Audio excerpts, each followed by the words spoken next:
There stands 2 races between now and the playoffs for the field as the series shifts north to take on the final road course race of the season. Live in upstate New York, we bring you the 13th race of the Season 6 Sunoco Cup Series live from the virtual Watkins Glen International Circuit with our coverage live on Podium Esports. So happy to have you join us on another Sunday evening where alongside DJ Clark in the broadcast booth, my name is Kenneth Bueno. Ryan Bauer producing all the shots you're seeing as always. He is using cameras provided by Dougie Beer. Well, DJ, coming off of last week's stunner at Gateway just 1 week ago, we had a track that somewhat felt like a road course, but tonight is a road course proper, the last one that we'll ever see until the next season, perhaps, whenever it ends up on a schedule. But Watkins Glen, first time we see in a while since August of 2022, and for the last road course race of the season, it's going to be an oddball, going to give these drivers one last shot at lefts and rights before the season is over. Yeah, it certainly is, Kenneth. And this one is going to be one that, well, it may be a road course. We may be turning a lot of rights around here, but at the same time, this is going to feel a little bit more like an oval. The short layout of Watkins Glen that we're running, it is all about momentum, momentum, momentum. So drivers are going to have to keep up the speed through the corners here, and they're going to have to get their elbows out a little bit trying to make a pass or two. And it's a very fast Watkins Glen track, no doubt about it, and that's what's going to be the caveats for these drivers as we'll take a look at our 2023 schedule. And mind you, like I said, this is the second and final road course race that we have in our 2023 edition of the Sunoco Cup Series. Our earliest race of a road course was race number 2, Circuit of the Americas, DJ. So it has been a rather long while since these drivers have visited a road course track. Maybe some jitters at the start of this race and probably just a way of getting back into the rhythm as Watkins Glen shows up, penultimate race of the regular season. Yeah, it certainly does, and it's going to really amp up the pressure here for these drivers. As you said, we're closing down on the end of that regular season, so drivers are going to have to be thinking a little bit more here about those playoff points, trying to get their way into those last couple of rounds here to try to get their way forward. And I think that's going to play big into the minds here. We could see some drivers that have to take things a little bit more aggressive. And the flip side of that is we may see some drivers that are going to call it a little bit more safely around here and hope there's some calamity in front of them.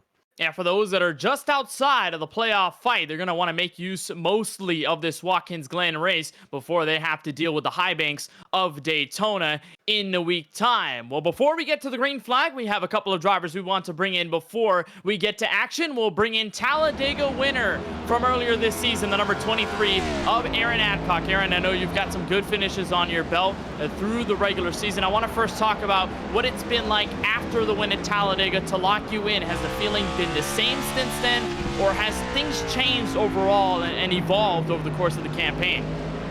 Things have changed. I think it's taken a lot of pressure off. Trying to get that win for the regular season to get locked into the playoffs. Anytime you don't have to worry about winning a race in this league, I think it's a good thing. So I've definitely taken a few more risks than what I feel like I would have taken if I did not have a current win. But yeah, I think things are starting to turn around in the right direction. Still struggling a little bit with qualifying, but trying to just grind it out and keep having decent finishes just to keep myself, up front around the guys that I'm going to end up racing with in this championship run. Well, bearing the rookie stripes on your Chevrolet Camaro, obviously your first season in the Sunoco Cup Series, therefore your first time racing Watkins Glen with this competition. Is there any more pressure that you're feeling in that case, or is it just same old, week in, week out, no feelings differently than any other week? I'm tickled to death that I don't have to worry about the playoffs because I would not, if I had to worry about this week and next week being Daytona trying to lock myself into a playoff spot, I would definitely be very nervous about tonight. I'm not a road course ringer. My goal tonight is my competition is the track and myself. These guys in here, they're so much faster than me on a road course that if I can stay on track and have a decent finish tonight, I'll feel like that's a victory for myself. And talk to us about what it's felt like behind the wheel here at Watkins Glen and how different that is compared to, let's say, Circuit of the Americas that you had to face on race number 2 this year. Yeah, I'm much happier to be here at Watkins Glen than I was Coda. Those 90-degree F1 turns are not my friend. I do feel a little more competitive here. Maybe, you know, I got a goal tonight of at least a top 20 finish. I hope if I can just stay on track and not get caught up in any trouble or anything like that. But yeah, I'm looking a lot more forward to this race versus the second race of the season at Coda. Trying to build momentum come playoff time, Aaron. We certainly appreciate the time. We wish you the best of luck out on track, and we'll see you with the green flag. Thank you, guys. I appreciate it. So that is Aaron Adcock, the driver of the 23, the winner at Talladega, to lock himself into the playoffs. And boy, that's a big thing as a rookie to get yourself into the postseason. We'll talk next to a driver who has had previous success here in upstate New York. And with that, we'll bring in the driver of the 24, Warren Kyle Keith. And Warren, you were a winner back here in 2020 with this competition. You've ran well here before, top 10 last season. What has it been like to come back to Watkins Glen and have a shot at winning this thing? Oh, well, it's going to be an interesting night. We missed the driver's meeting, so we're starting in the back anyway, but it's going to be fun. You know, these cars are a heck of a time around here. You're always downshifting into these corners more now with the 5-speed sequential, so it's always room for people to make mistakes, and hopefully we don't make that one mistake that ruins our night with this damage. You're going to be in the back of the field. It kind of reminds me of the Jimmy Butler mindset, just putting yourself in that situation so you could go all the way to the front. But talk about last year's race where you finished inside the top 10, obviously running practice laps now. Is there anything that you're feeling differently with this car over the last year or so, or has it felt relatively the same as you're putting on laps at the moment? Feels a lot more stable. Last season was really just like a squirrel around here. You really couldn't get it to do anything unless the rear end wanted to go around with you. But now, I mean, I'm flat foot through here, no problem. So, you know, it's a lot more stable, and that's something I'm really happy about with this car, especially through here, the bus stop. You can really pop these curves, and it just does what you want, which is really what I'm looking forward to tonight, is just being able to throw it around and have fun with it once again. It's going to be a lot of fun seeing you out on track. Final question before we let you go. I know you're not only gunning for a win to lock into the playoffs, but you've got a banner on your race car for a reason. You're in the Final Four for the Big Bracket Challenge. What does that mean for you, and what are you going to try to do to advance into the final at Daytona next week for those $200? Money, money, money, money. No, no. You know, it's such a cool thing that Sunoco Cup Series is doing. You know, having everyone race in a bracket for a chance to win some money, which is always nice.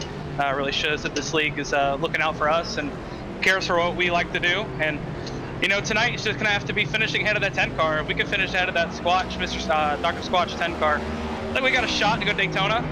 I know the other part of the battle is gonna be interesting to watch with Parker and Steffi. So yeah, there's only one car I got to win tonight. Obviously, a win would be great for the playoff picture, but a win tonight would be even if I finish a spot ahead of that 10 car. So we'll try to do that. Last message I'll give you before we send you off. Dollar bills, y'all. Go get them, Warren. We'll see you on the track. Best of luck when we drop the green. Thank you, guys. That's Warren Kyle Keith in the 24, winner back here in 2020 with the Gen 6 cars, but he has ran here at Watkins Glen well in the past, so who knows what that 24 might be cooking up. He's going to be at the rear of the field, like he said, missed the driver's meeting, so bit of a hefty cost when we get lap number 1 going, but nonetheless, it still is going to be a lot of fun to see him out on the racetrack. DJ, let's talk about this big bracket challenge, and we now have 4 left. Our March Madness somewhat bracket continues to wind down over to Daytona next week. Parker Bland, Steven Stempien going head-to-head, and Warren Kyle Keith, Dakota Curtis. So what do you make of these matchups for tonight? Well, I mean, we've got to talk here about the Cinderella story of them all, with Parker Bland being able to move his way not only past Mario Miranda, but up into the Final Four. Absolutely fantastic stuff there to be able to see that. But he's going to have a hard time coming up against Steven Stempien here tonight. Stempien is up in P2 right now in practice. He looks very, very quick, so that's going to be a tricky battle. The other side of that is with Dakota Curtis and Warren Kyle Keith, it may be a little bit interesting because Warren's going to be starting at the back of the field, but Dakota Curtis only down in 25th right now here in practice, so I certainly think it could be a little bit of momentum here for Warren Kyle Keith if he's able to hook everything up right. And that's true, and for Stempian, momentum on his side. He was the winner last week at Worldwide Technology Raceway at Gateway. He's pretty decent at these road courses as well, and currently running second in the practice chart. So who knows what might follow as we get to the end of tonight's race from Watkins Glen, New York. And DJ, you mentioned it, you hit it on the head. This track is so fast, it doesn't really feel like a road course. You have a lot of long straights, but you've got elevation changes. You've got some interesting corners in there as well. And with these cars, it's a blast to drive. Yeah, it certainly is, and plenty of elevation change around this circuit as well. Now, we're not going to be taking that boot section down there. We are running the traditional NASCAR layout around here, so watch out for a couple of corners, though. The 90, that first corner diving down the hill, that's going to be an area where we could see a couple of dive bombs being sent, but drivers are able to carry a lot of speed around the outside of the corner and not pick up an off-track through there, so that's going to be very, very crucial. From there on out, well, think about it like we're running up through Daytona here. It's going to be all about the draft and the run into the bus stop chicane. You're going to want to tuck up behind the other driver into the S's, time that run correctly, and maybe try to get a dive there down into the bus stop. The inner loop there, turn 5, going to be a little bit tricky, but driver's going to have to watch out for it. And then we come back into what I argue is one of the trickiest couple of sequences here on the track with the straight shot from the outer loop down into turn 6. That's really a brush-breaking corner. You're not going to be fully slowing the car down at that point, and it's very, very easy to run wide through there. The same is true with the exit of turn 8 here, the final corner, because when you go down into that final corner, it can throw you out a little bit. If you get on the throttle a little bit too early, carry a little bit too much momentum through that final curve, well, guess what? There's that baby blue Armco right on the outside that's willing to come out and grab you. And it's a tough hit if you end up out there. And obviously with the rescan that iRacing gave Watkins Glen as of late over the last couple of years, there's a little more grip, but the challenge is still there nonetheless. It's been a while since we've gone road course racing in the Sunoco Cup Series, so we'll refresh your memory on how the stages are set up here. We go 45 laps, just over 110 miles, 117.44 kilometers. Our stages are only 2. You only have the halfway one, we'll say it around lap 25, and then we will have our yellow. We'll bring the field back to green and have a 20-lap sprint all the way to the finish. We should expect strategy to come into play. We have 3 green-white checkered attempts if we need them to get into overtime past scheduled distance. There are no fast repairs, and of course, every driver in the Sunoco Cup Series is given a fixed setup for the race. So drivers putting in qualifying right now, and DJ, we get a good look as to how differently these drivers manage qualifying. We saw Mario Miranda put in the fastest time in practice at a 1:11.533. He's coming out of the final corner now, going to grace the start-finish line for his first of 2 laps given. 10 minutes on the timer for qualifying overall, and it's a really steep entrance into turn 1 for Miranda. That's one of the toughest parts that we'll see these drivers get through, DJ, especially on restarts. Yeah, very, very much so. Very tricky to come down there. You're braking downhill into the 90, which means you've got the weight of gravity pulling the car down, and you've got to back up your braking zone a little bit more than you necessarily think you should, and so that really changes everything. Then here, going into the bus stop, you want to try to grab as much of that curb as absolutely possible. Thread the needle in between there and the Armco, and the same is true on exit. We heard there talking a little bit earlier with Adcock, talking to him about just how aggressive he was being through those curbs, through that area of the bus stop. That's how you've got to take it. You have to be clobbering the curbs around this Watkins Glen circuit. And with these next-gen Cup cars, you can take a beating on those curves and the car will be relatively fine. Now, you do have that very flat underbody with the diffuser that these cars have for the 2022 season onward when they introduce this next-gen car to NASCAR competition, but it still can take a hit. And as Miranda crosses the line for his first completed lap, that is a 112.128, not quite faster than Ross Harlow in the 5, who put in a 112.110, but for the 99 car of Miranda, we'll see if he can pick the slack up, and he was the driver who came home in that second place position, or I believe won that race at Circuit of the Americas earlier this year. Actually was the winner of it. It says on the Sim Racer Hub that Curtis Kelly was the winner, but obviously that's not correct. Miranda the winner at Texas, so looking for his second consecutive road course race win. Here's Jesse Whittington in the 94, coming off of quite an eventful Worldwide Technology Raceway race 1 week ago where he finished inside the top 10, and as of now puts in a time good enough for 7th. Yeah, that'll be a good run there for Jesse, although it looks like he's going to be bumped down as Gary Sexton is able to move his way up into P7. Steven Stepien, this is a driver that I've had circled here really since practice. It was him and Mario Miranda that were trading back and forth on the fast times, and there you can see just how aggressive he is being with that curbing through the inner loop, absolutely chucking the car down through there, really fighting the wheel as it goes. And as he brings it down here through the outer loop, going to let that car run very, very wide, carry as much momentum as possible. That's a good line there from Steven. He's looking pretty good here at this point.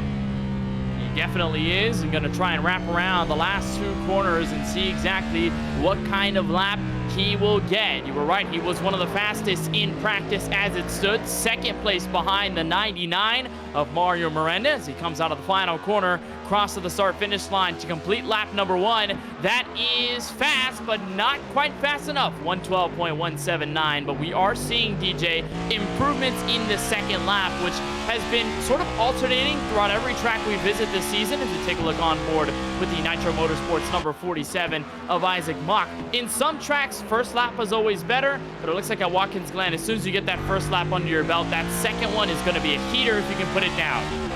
Yeah, and I'm a little bit surprised by that. Track temperature right now is 123 degrees Fahrenheit, so I would have thought we would have actually had a little bit of tire bleed off there, and that you've got to kind of watch the tires. Oh, that's going to be a rough run there for Isaac. He's going to get that car all wrong, and that's going to discount his lap there at this point. Dakota Curtis, though, is going to be working his way around the number 10. Remember, this is one of those drivers in that bracket challenge here at this point, and he currently hasn't set a time yet. And him going up against Warren Kyle Keith for the transfer into the Daytona final for those $200. And talk about Isaac Mock, he just hit the barrier outside of the carousel. That's a tough hit for the 47. He's one of those trying to point his way into the playoffs without a win yet in 2023. And the driver he needs to beat to get to the top 16, it needs to be the driver of the 10, which you're focusing on right now. Update on Steven Stepien, put in a 111.683, and while that is a really quick lap, it is only going to put him 3rd. Miranda so far in his own league at a 111.5, relatively speaking. Everybody else a 111.6s and lower on the spectrum. And now inside the final 3.5 minutes or so in qualifying, we only have a couple left, but there are some that I believe, DJ, are choosing not to go for a time, at least for now. We have some waiting on pit road. Austin Shoemaker, Garrett Brown. I think some of them are going to prep for their run so far, but nothing out of them in terms of lap time yet. No, we're not seeing it here at this point. And, you know, I don't entirely hate that decision of not putting a lap time here at this point, Kenneth. We said the 90 is going to be one of those areas that's really going to tempt drivers to send an absolute dive down in, especially on the green flag opening lap here. And so I think a lot of drivers probably opting to just hold back a little bit and maybe not put down a lap so they're able to avoid any carnage. As Curtis is going to put himself up into 23rd. But the question is, DJ, no matter where you start, how brave are you going to be going into the 90, turn 1 on the opening lap? I mean, I think you've got to be a little bit brave here. You certainly can't back out of it, but you've got to be smart about it. You don't want to completely chuck the car into the corner and absolutely throw caution to the wind. You want to have a little bit of a back and forth here as you go. So we'll have to see. I'm always a driver that chooses to be a little bit more cautious when I go down into the first corner. I want to see the end of the first lap rather than being up in the lead on the end of the first lap. But that's just me, and there's a reason why my I rating isn't as good as some of these drivers. Yeah, and mine either. In road racing, I struggle. Every type of racing, I struggle too. I feel you on that one. Garrett Brown coming off of a top 10 finish at the Worldwide Technology Raceway last week. He currently is riding on the racetrack. And Wyatt Brackett going straight through the grass on the bus stop. Boy, that's going to chop off time, but it is not going to count. As here we'll look on board with the Prestige Worldwide Racing driver. The 16 of Brown came home in 10th, and I believe it was a +1 on the standings as he came around there. So this is not official results, those are standings, but he has certainly put himself in the conversation for playoff territory. We'll see exactly what he can do as he crosses the line. Brown with a 115.776. That's a rather slow lap. That's going to put him deep within the top 30 or so, and we'll take down the final minutes of qualifying. We'll take you trackside and bring you the starting grid for tonight's race number 13 of the Sunoco Cup Series from Watkins Glen International, and it is the Tulsa, Oklahoma native of Mario Miranda looking for his second consecutive road course win this season. He lines it up on the pole. Austin Reedy, who finished well at COTA earlier in the year, gonna look for in the 96 to get into victory lane in 2023. Steven Sempian starts inside the top 3. He's going to try to get win number 3 on the campaign and be the first driver to go 2 in a row. And he's got Ross Harlow, Richmond winner, on his outside in row number 2. Defending champ Lawson Peel, we know how good he is at these road courses. He's going to line up 5th. Zach Wilson in the 51 will be on his outside to wrap up row number 3. Then goes rookie driver Colin Forrester in the number 31. For Fast Banana, he starts in 7th. Kevin Hurley with a great qualifying effort in the 25 car. He will start in position number 8. Final 2 drivers in our top 10. Gary Sexton in the 13. Justin Erb with a good qualifying effort to put him 10th. As we move back into row 6, it's going to be Alex Muscarella there starting off in P11, followed by Jess B. Whittington there for SheriffStrafeRacing.com. Good run there for him. In 13th, it'll be Brandon Banks, followed by Richard Swavely, another Sheriff Strafe driver there. They're having a pretty good run. 2 drivers up into the top 20. In row 8, the inside, it's Parker Bland. At the outside, it's Curtis Kelly for Fast Banana Racing in that number 71 machine. Justin Winters will start off in 17th, followed by Chris Shoemaker in P18. Isaac Mock is P19, and Ryan Kendall, the independent driver, rounds out your top 20. Kip Beasley in the 8 car starts 21st. Sean Kalis for SK Sim Racing alongside him in 22nd. Dakota Curtis having a lot of work to do from the drop of the green. He starts 23rd. Brad Fulham will join him on the outside of row number 12 in P24. Talladega winner Aaron Adcock, we talked to him at the jump of the show. He is 25th to start. He is joined by Chuck Belts in the number 75 car on his outside. Chris Progar in the 7 is 27th. When we drop the green, Dakota Wilson will join him in row number 14 in 28th. The last 2 to join the top 30, Logan Sturgeon in the number 26, Judd Danielson, DJ Clark in the number 85. Rolling off in 31st, it's going to be Garrett Brown in number 16, followed by his teammate Dustin Rivas there in P32. P33 will be Bill Schoonover, followed by Ray Rogers for the RTR Racing team. Moving into row 18, it's going to be Wyatt Brackett in the number 30 machine for Fast Banana Racing, followed by Warren Kyle Keith, who remember is going to be starting at the back of the field here, courtesy of missing that driver's meeting. We roll back in row 19 with Casey Knighton and Austin Shoemaker starting off in 14th position, starting off in 38th position there, and then Justin Miller will bring up back at field here in 39th. So 7 cars total, not with a qualifying time on the board. And like you said, DJ, yes, with the number 24, Warren Kyle Keith, he did miss the driver's meeting. He'll start at the tail end of the field. Track temp at a very hot 122 degrees here in Watkins Glen, New York. Air temp at around 78 degrees. Winds blowing to the north at around 2 miles an hour. And it looks like partly cloudy skies, and it's a beautiful day to go racing. And you'll get the first parts of the challenge that you have to face here at Watkins Glen. We'll take a look at our entire driver wall. We certainly appreciate every single driver who puts up a camera each and every week. We get to see their live reactions and just how hard they're going to have to work behind the wheel. And we'll get a pretty good view of what they're going through as they get through this track each and every lap. But DJ, before we drop the green flag, your keys to getting to victory lane tonight.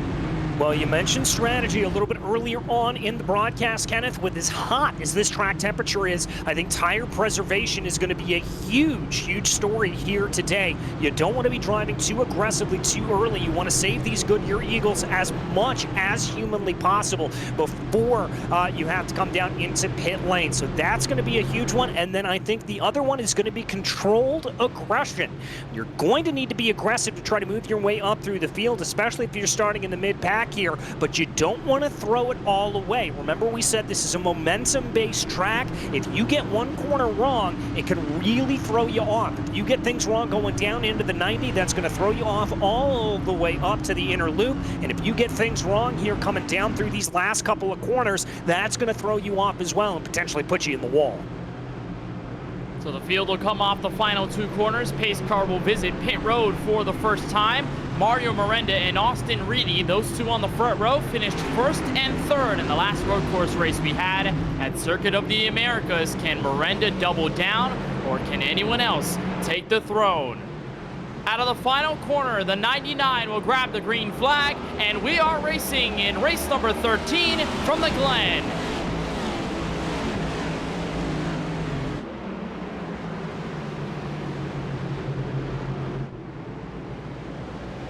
And Miranda sideways in turn 1, loses the lead, Reedy to the front, up through the S's. And I'm not sure exactly what happened there to Mario. I couldn't get a clear idea of it, but it looked like Reedy was being very, very aggressive there around the outside, trying to take passes. Miranda now going to have to find his way back up through the field. A little bit of contact there with the number 71 as he tries to fight forward. That's Curtis Kelly. Miranda stuck in the trenches after the first couple of corners as he lost the rear end at the exit of turn 1. Something easily done with this next-gen car. Stempian in trouble. He goes through the grass, through the bus stop. He'll drop a couple of spots. And all of a sudden, defending champ Lawson Peel has surged his way to second. Reedy up by around half a second over the rest of the field as they fan out through the carousel. And again, DJ, this first lap is so crucial to settle your track position for what might be the rest of this stage. You make a couple of mistakes like Miranda and Stempian did, and all of a sudden, your entire perspective of the race gets shifted on its head. Very much so. You've got to work your way back around here and just get focused in and build a rhythm. It's like driving a short track sometimes when you're out on a track like this. We jump on board with Justin Erb. I like that little bit of a look down to the inside there of Muscarella. Not necessarily going for a full move on the back of the 48, but just poking his nose to the inside and seeing if he could force a mistake there out of Muscarella. Engaging where that 48 is, from braking zones to arc through the corner, through exit and throttle input, and even here through the S's where you really have to be pinpoint accurate and you really can't make a mistake unless you'll hit that the barrier on the outside or inside as Stempian tries to work on the car right in front. You watch him go through the bumps. Really tough bumping here in the inner loop here at Watkins Glen International as he tries to hold on for P6 at the moment. Zach Wilson trying to pressure him on the rear bumper, but Stempian was trying to work on the 13th car of Gary Sexton. So far, not successful as he'll stay single file, and it looks like Ross Harlow, Colin Forrester, and that 13, like we said, are currently wrapping up the rest of your top 5. Now, talk about the way that we've seen this race develop already as Miranda dives to the inside of Hurley, makes a bit of contact off the final corner, and will try to get to Whittington. If you're a guy like Austin Reedy, who you just got the lead, probably was not expecting Miranda to make that mistake in turn 1, lap 1, how do you approach this now you've got a lead that seems to be ballooning every lap? Just keep doing what you're doing. Drive calm, cool, and collected here at this point. If you're Austin Reedy, don't make any sort of hero moves at this point. You just want to drive a nice, simple race and not throw caution to the winds here. Be careful. Don't overdrive the car. Watch the field go through the inner loop here on lap number 3. It looks like Wilson has found his way by that 81 car, so it looks like Stempian has just maintained where he's at. Really hasn't gained. He's lost a little bit, so he seems to be floating around the back half of the top 10. We do want to give a shout out to Sheriff Strafe. We did notice the huge raid that got sent our way before we officially dropped the green flag from Watkins Glen tonight. So on behalf of all of us at Podium Esports, we really appreciate the support, and we hope all of you enjoy our broadcast of Watkins Glen. It has certainly been chaotic to start. We'll see exactly how it unfolds through the rest of the race. Car sideways in the penultimate corner. That was Parker Bland in the 18, and now going to be under fire from the 43 of Sean Kalis, as there's a nice look at the 75 car, Chuck Phelps, who's already around the same part where he started. He started around 26, now up to 27th, as Dakota Curtis, DJ, is going to hit pit road. Unscheduled stop.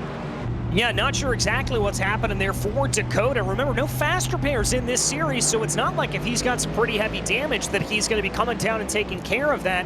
I wonder if this is a little bit of maybe doing the math backwards here, Kenneth. If he's thinking about the end of this race, going to get a nice little top up right here, and that's going to be able to put him on a little bit of an alternate strategy. But it looks like here, you're telling me that we're hearing behind the scenes that Curtis may have hit the wall at the top of the bus stop.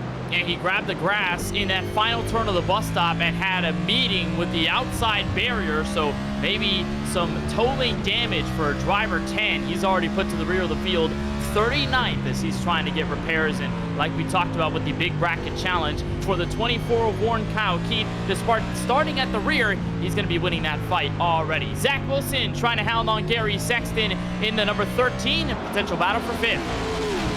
Yeah, potential battle for 5th here at this point. Zach's got to be a little bit careful. Took a little bit of an unorthodox line coming out of the final corner there, and it's not going to cost him too much. So he's going to be able to put some pressure here to the back of Gary Sexton as we jump back on board with Mario Miranda, making a move to the inside there of Jesse Whittington. He's already slicing and dicing his way through the field, but that move is not done yet.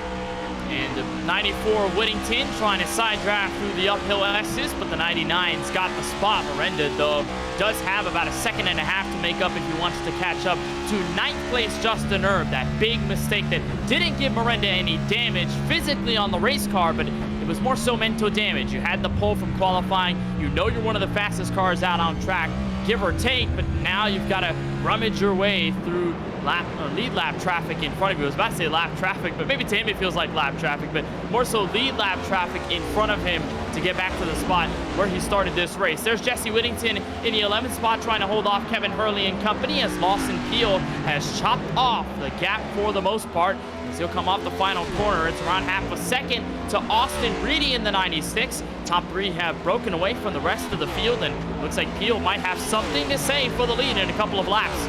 Yeah, he's got that gap down to about 0.5 of a second. We just saw a good little battle, though. That's Zach Wilson and Gary Sexton going 2 by 2. Noah's Ark down into turn 1. Let's see how they're able to handle it out there a little bit. That's the 51 of Wilson, forced wide a little bit by Sexton. Sexton getting his elbows out here. I love to see it. 13 holds on to the spot, but it's about whether he can keep it for the rest of the lap, because that 51 has been on his tail for at least the last couple of corners or so. 51's going to have a big draft coming down the back straightaway. He'll peek to the inside, but he'll back out, and that's one thing that you kind of mentally have to play behind the wheel, DJ. Apart from physically getting yourself into the corner, if you do things like that, you can throw the driver in front of you or behind you off in certain ways. It's sort of a strategic mind game that these guys are playing out on track for position. Yeah, it very, very much is. That's one of the big things about road racing. Showing your nose a little bit down to the inside of these corners, trying to get a driver to bite a little bit on defense, or maybe just get a little bit scared as they come through the corners, is a perfectly valid way to get a position by. And I'll tell you what, with all the slicing and dicing we're seeing here for 5th place, this is an absolute gaggle of cars right now, and I don't know how this is going to turn out whatsoever. There are a lot of cars behind this number 13 of Sexton, and now counted the 51 of Wilson as he's gone by. Miranda dives underneath for 8th on Alex Muscarella, and these cars packing it up certainly helped the 99. We talked about him a lap ago, about a second and a half off of the car in front, which at the time was Justin Erb in the 20, and now with all of them trying to switch up with each other, that 99 has caught up to all of them.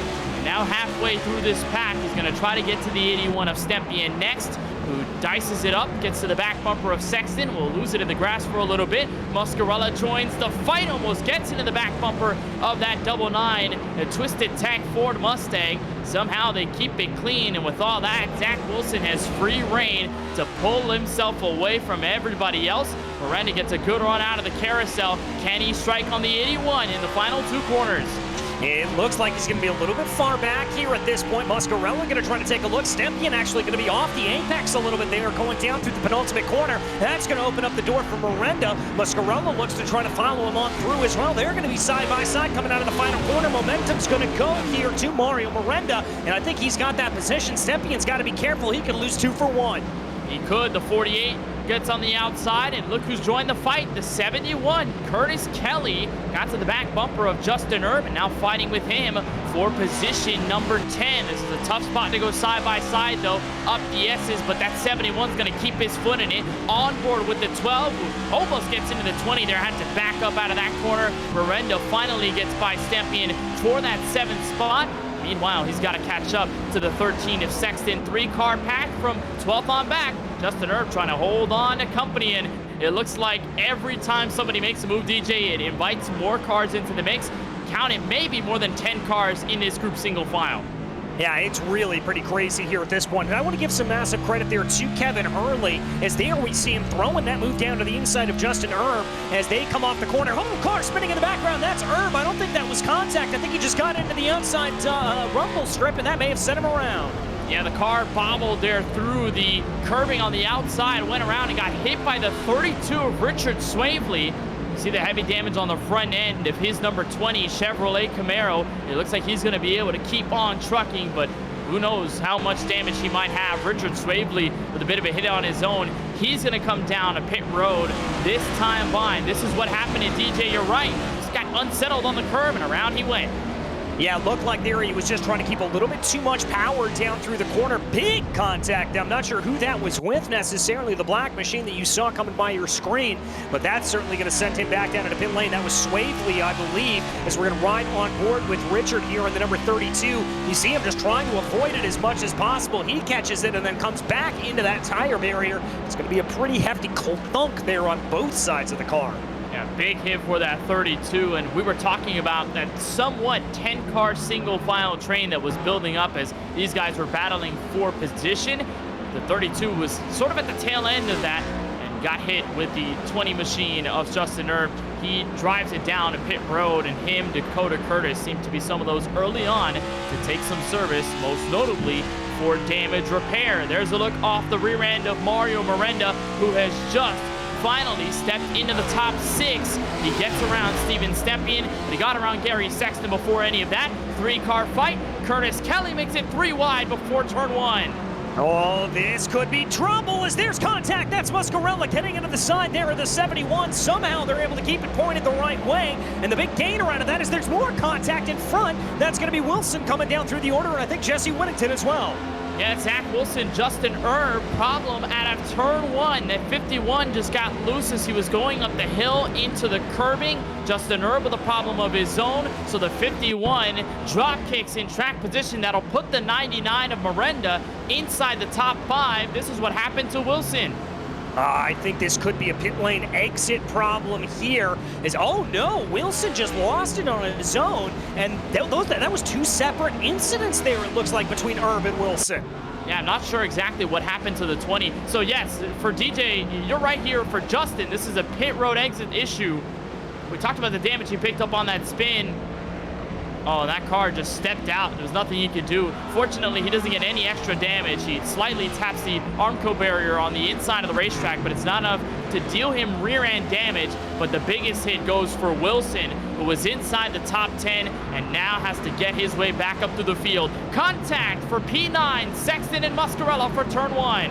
Yeah, there to get it out here, and these two have had their elbows out for the past couple of laps. I've been keeping an eye. More contact there on the exit of the 90. Sexton going to have to force back in the line here as Muscarella muscles his way on by. And Jesse Whittington holding back in that number 94 machine. We were right on board with him right now. He's hoping to pick up some of the pieces. Yeah, he's going to try and bounce on these 2 guys who are going at it for the spot. It looks like Muscarella has it for now, but Sexton is just trying all that he can to wrestle any driver in his way that's trying to take a position away, because that 13 was in the top 5, then got bounced by Miranda, and then came everyone else, and that 13 got freight train on his way to back into the top 10. He's holding on to that last spot as we approach 14 laps remaining until our official stage break at lap number 25. Austin Reedy holds on to the lead by 1.2 seconds, and Lawson Peel settling back in P2. And Ross Harlow wraps up the top 3. Colin Forrester and Mario Miranda round out your top 5. Austin Reedy is approaching some of the lap traffic in front of him, as we'll take a look with 21st place Logan Sturgeon trying to work on Sean Kalist in the 43. Yeah, trying to see if he's able to get anything to play here. The SheriffStrafe.com racing driver looking down to the inside. He's not going to have to do anything as the 43 gets all kinds of sideways going down through the final corner. And that is going to be Kalis dropping 2 positions there to Sturgeon. And excuse me, he's not 2 positions there. That's the 20 of Justin Erb. That's a lapped car that was able to sneak on by him as well. That 43 just made that skid. Sturgeon said, bye-bye, have a good time, as he went by off the final corner. Here's another look off the back straightaway with that number 13 of Sexton, who's holding on to position 10. He's going to wash up out of the inner loop and going to skip through the grass, so that'll hand the position maybe over to the 94. And there might be a slowdown assessed for Sexton, but he's still going to work through it into the carousel. They almost make contact off the corner, but the 94 forces his way through for 10th. Good move there for the 94, just able to get that to play. Jesse Whittington definitely came to race here today and try to push his way forward. Gary falling back down through the order at this point, down 2 positions since the drop of the green flag. He's going to have some work to do, as now it looks like he could be a little bit of a cork in the bottle here behind or in front of Brandon Banks and Zach Wilson. He's going to have more drivers to fight through before this is all said and done. Sexton really cannot find any time to relax as you ride on board with Wilson heading for turn 1. And for Whittington, what a nice pickup road course wise this would be for him. Now we only have one road course race to base off of from this season, Circuit of the Americas race number 2. Whittington came home in that race 14th after starting 13th. He started 12th tonight. He's already up to the top 10, so that SheriffStrafe.com Racing number 94 is doing some numbers already early in the going. But you look at Sexton, who's finished in the top 10 at Circuit of the Americas, rolling in 11th. You look at Brandon Banks, who finished that race in 15th in Austin, Texas. Zach Wilson in the 51, who finished 11th in that race. These guys sort of meandering around the same spots, but all looking for somewhat of a better race here in New York. Well, and let's remember what Warren Kyle Keith said at the beginning of this race, saying that COTA drives completely differently than to Watkins Glen. Remember, Circuit of the Americas purpose-built for Formula One and high downforce open wheel type machinery. NASCAR, specifically these next-gen cars, even though, yes, they do have a lot more downforce and they are more a little bit geared for road racing, and they respond a lot differently around that circuit, whereas Watkins Glen, this specific run that we're on, this is kind of bread and butter here for these next-gen cars, and so they're going to respond a lot differently, they're going to run a lot differently, and frankly, they're going to be a little bit more fun to have around these corners. Oh yeah, that's true. When you've got so much momentum to bring up off of the corners, and you've got places like the carousel, and even then through the S's where it's very flowy, very momentum based, it's a lot of fun to drive with these next gen cars where you're somewhat at the edge of the grip scale, as here's Zach Wilson in the 51, revisiting him in P12, trying to get by the number 13 of Gary Sexton, and this line led still by that 94 car of Jesse Whittington. The gap for the lead has closed down significantly, but the biggest thing to note, DJ, for that 96 of Reedy, who leads this race, is that he's got hefty lap traffic in front. Justin Miller, Dakota Wilson, Bill Schoonover, Brown, Fulham, Rogers, you name it, that 96 is approaching a lot of cars, and it may help Peel's case to get to the race lead. Yeah, it certainly would, and that's going to be one of the other big things here that this number 96 is going to have to deal with, how he's going to be able to slice and dice through this field, especially if we have drivers making a little bit of mistakes like we saw up ahead of him there at that point. Now, he's going to be coming up behind right now. Justin Miller directly ahead. That's going to be Schoonover. That's going to be past there going down into the corner. He's got to be a little bit careful. This is a battle for position. These drivers are not going to be all that willing to get a move done, and Lawson Peel knows it. Peel's going to look on the back bumper of that 96. They get by the 2 lap cars of Miller and Schoonover. They're going to try to fend their way through the next car in line, which is Dakota Wilson, driver of the 78 off the final corner. Looks like Wilson will give them the space, but Peel is there. This is his prime opportunity to attack, and Peel, it'll be his first road course race win since the Charlotte Roval back in October of 2022. Car around in front of them, that is the number 6 of Dustin Reeves, and boy, that was close. That was very close indeed. You saw that smoke there, and I think there was a little bit of a backup for Lawson Peel as he wanted to be careful about that. Oh, big blink there for Austin Reedy. Now, that is an internet connection issue there for Reedy. That's what that blink represents. Hopefully, that is a one-time issue there, as you do not want to be having to deal with that when you're in the middle of lap traffic, or indeed when you are in the middle of a battle like he is here with Lawson Peel.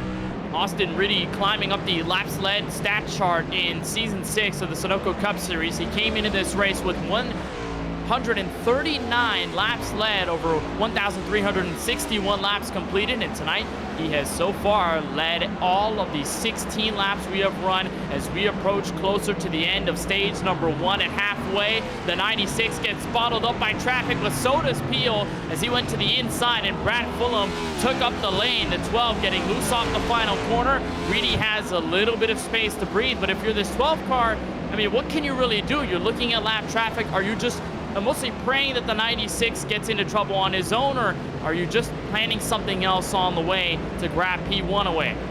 I think it's a combination of the two here at this point, Kenneth. You want to put yourself into a position where you know you're putting pressure to that number 96 car up ahead of you, and so where you're going to just be amping things up. You're going to be loitering there behind him, and so if there is a little bit of a mistake made, you're going to be ready to pounce, but you don't want to shove your nose in there and go potentially 3 wide down some of these areas. But we jump back to Mario Miranda, who looks like he's got a move here on Colin Forrester. Miranda has been looking to strike on that 31 for a while now, and he's going to try and get it. Entering the bus stop, and it appears we have a change for the lead. Lawson Peel off of the carousel, grabs the first spot away from Austin Reedy. It was a move entering that carousel off the inner loop. The 96 ran wide. The 12 car fought his way through, so Peel becomes our first new race leader from the Glen. And that's exactly what I was talking about there from Austin Peel. He just put himself into a position where he was able to take advantage of others' misfortune. Now watch this. He's going to get very, very good braking going down into the inner loop. There you can see the 96 up ahead of him. He's going to be sent out to the outside there just a little bit, forced the issue ever so slightly, saw the gap open and went for it. That is brilliant heads up from the number 12. Well, he had the lead for a couple of corners, but now, DJ, he's coming in, the 12 car, in for a stop. At this juncture of the race, it appears to be basically all by himself. If you count him comparatively to the other cars in the top 10, Kip Easley has also found his way in. But the 12 car got the lead and said, nope, I'm backing out. I'm going to go for the stop. As here's Miranda pounding on Forrester, and it appears Stepien looking for a spot as well. Yeah, he's going to try to take it. Mario Miranda getting his elbows out there big time in the move, going down to the inside of Colin Forrester, down into the inner loop. He's going to make a play. Forrester tries to look for a little bit of a fight back going down through the outer loop, but that's not going to play itself out. And Steven Stepien just loitering in the background here, doing a little bit of what we saw that number 12 machine do not too long ago. Just waiting for an error, waiting for these two to maybe get a little bit too aggressive with one another and get a little bit too side by side, and he'll jump in and take advantage if that happens. So here's a note for Lawson Peel in the 12. He came down pit road and they closed the entrances to the lane. Race control did, so I believe that 12 was just looking for the opportunity to come in before it closed, got a bit of the service, and then I guess try to get some track position, stay out when that caution comes out at lap 25. But it feels so peculiar, DJ, that he grabs the lead and then he does something that the leader probably wouldn't do right after they take it, come down pit road and forfeit all that track position. I'm not sure whether it felt like a check mark just to get the lead and then come down pit road, but it appears like this is just a strategic call for Peel to be up front when we get that caution flag at some point. Well, I think for him, it was definitely a situation where he'd been probably saving his tires a little bit, and he just wanted to extract the maximum out of it. Because remember, if you're able to dive down into pit lane ahead of the driver in front of you, you're going to be able to enter in faster. You're going to be able to do things a little bit better. And so I think that was probably part of the strategy, that he was pushing on an in-lap here at this point, and that's what caused him to go in. Oh, big wobble up in front there from a lapped car. As the 22 of Justin Miller cooking that right front up heading into the penultimate corner. So that's a bit of a scare for the 31 of Forrester, but he's going to lose some time on that 99 of Miranda, who continues his rebound to the front after getting loose in lap number 1, turn 1, and then losing all of the track position. So Reedy lost the lead for about maybe 3 or 4 corners and then got it back as the 12 came in. He now boasts a 5-second lead almost on Ross Harlow, make that 4.5 on the 5 car. And there is the caution flag at lap number 20. So it appears things were somewhat reversed. It was scheduled to be 25 laps for the first stage, but it looks like we will go 20 for stage number 1, 25 for the second stage. Austin Reedy takes all the points and leads them to the caution flag, and they'll try and pick up the pace car. Yeah, they're trying to pick it up here at this point, and I think we're starting to get a little bit more of an indication of what that strategy may have been here for Lawson Peel. With him diving down pit lane when he did, that should put him up into the lead of the race, guaranteed, when everybody else comes down into pit lane. Now, based off of my calculations, these drivers are gonna have to make one more pit stop before the end of this race, and so that's going to ostensibly equalize everything out there for him. And so I think what that was Lawson Peel thinking ahead here a little bit, deciding to come into pit lane, sacrificing some of the stage points in order to do so, but positioning himself to be in the lead of the race once this stage break is done and over. And counting it, that appears to be around 6 cars that came down pit road just before pit lane closed and before this caution comes out at lap number 20. Austin Reedy will pick up the pace car at the back straightaway. And so our first stage concluded here from the Glen in Watkins Glen, New York. Now, DJ, the biggest things that you've taken note of in this race, I mean, tire conservation has been one of them, but have you seen anything else of note that these drivers may have to worry about for our second and longest stage of the night? I haven't at this point, other than just trying to keep your car clean. I mean, we've seen a decent amount of scruffy driving here for these drivers, but what we haven't seen is what I haven't noticed is a lot of fuel conservation, Kenneth. It looks like these drivers know they're going to be able to make it on what I anticipate being a 2-stop race here at this point, and so they're not really having to hold back that much on the right foot, and they're able to go a little bit for broke. Well, yeah, that's true. I'm also noticing that too, and we've talked about it too in previous races covered at Watkins Glen in the sim, that you can hang behind a car in the draft, let off the throttle, and save a bit of that fuel. It won't necessarily be a drastic gain that'll be so noticeable, but it's so small that it is going to play a better factor later in the race. We didn't see a lot of drivers do that. It's a really good point. We're going to see what these drivers do, and probably going to be, like we expect, full fuel load and 4 tires with that as well. The 96 will bring it to the right side of the racetrack, and we'll head into pit road speed limits, that yellow line with the yellow cones flanking either side. It's going to bring everybody in. Ross Harlow, Mario Miranda, second and third coming into the stop, and Reedy continues to maintain control. It appears Lawson Peel, like we expect to see and like he's doing right now, is going to stay out, so he will hold on to the first starting spot when we chase for the 90, turn 1, for the stage number 2 of this race here from Watkins Glen. Everybody going to take 4 fresh tires and some fuel. Miranda with that first pit box. We'll see if that gives him any advantage for the moment. We'll watch the race off of the lane. 96 will have the jump. And in a league of his own, Ross Harlow second, Miranda having to deal with the rest of the traffic. Barely edges out on the 31. Yeah, so that's going to put him in overall 7th place position here at this point. And frankly here, Kenneth, I think the biggest winner out of all of this is going to be Lawson Peel. Kevin Hurley, Gary Sexton, and Brandon Banks are the other 3 drivers that opted to stay out. Now, this is no slight on those 3, but we haven't seen them necessarily turning the fastest of lap times here at this point. They've been a little bit off the pace compared to some of our leaders, and so I think that's going to be a little bit of a bottleneck here for them, and it's going to be hard for Austin Reedy to get by them quickly without letting Lawson Peel run off into the distance. A wrench thrown in strategy. Top 4 stay out. Everybody else comes in. Stage 2 on the way here from Watkins Glen. Don't miss our coverage continually of the Sunoco Cup Series right here on Podium Esports. Janice.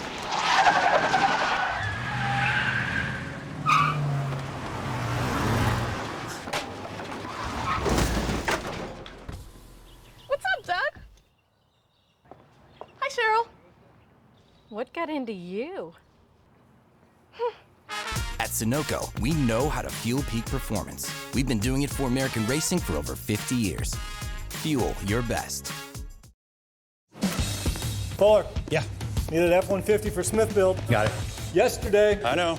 Don't forget my BMW. Gotcha. Check this out. All the major online automotive sites in one place. BMW, done. F-150, done. How's he do it? I can search nationwide. even those classified sites. Auto Tempest, all the cars, one search. It's how I do it. There is Max Papis in the Ferrari. As great a race as Ferrari has ever won.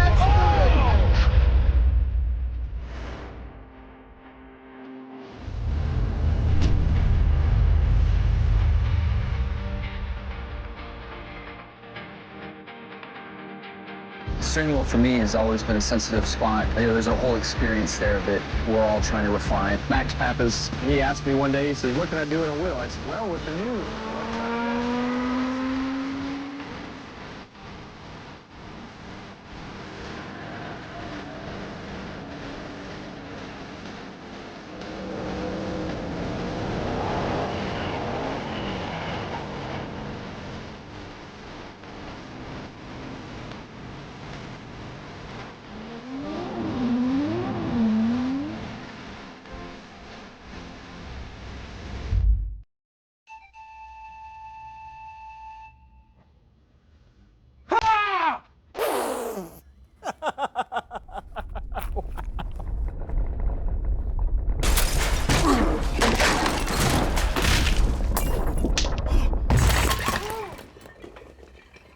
What got into you? At Sunoco, we know how to fuel peak performance. We've been doing it for American racing for over 50 years. Fuel your best.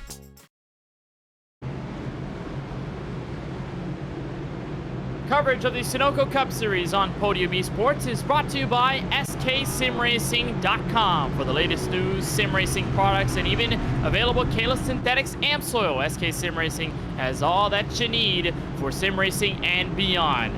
If you want to learn more, head to SKSimRacing.com for more information. All right, ready for a restart. Lap number 23 of 45 here from the Glen. Top 4 have stayed out on that last caution. Everybody else came in for service. It is Lawson Peel. Kevin Hurley is going to join the front row, but the lights have been turned back on from the iRacing official pace car, so we will extend this caution by at least a lap, and we'll get things settled. Kenneth Bueno, DJ Clark, along with you for the ride in the broadcast booth. Ryan Bauer, our producer tonight, he's using cameras provided by Dougie Beard and DJ. I mean, you talked about it right when we hopped off for break. You said, boy, this is going to be really interesting with these top 4 staying out, all on old tires. You talked about how guys like Kevin Hurley, Gary Sexton, Brandon Banks have had this race somewhat shifted in different directions for them. How do you see this restart playing out? Well, I think it's going to be an absolute go fest here if you are Lawson Peel or if you are the likes of Austin Reedy, Ross Harlow, or Mario Miranda.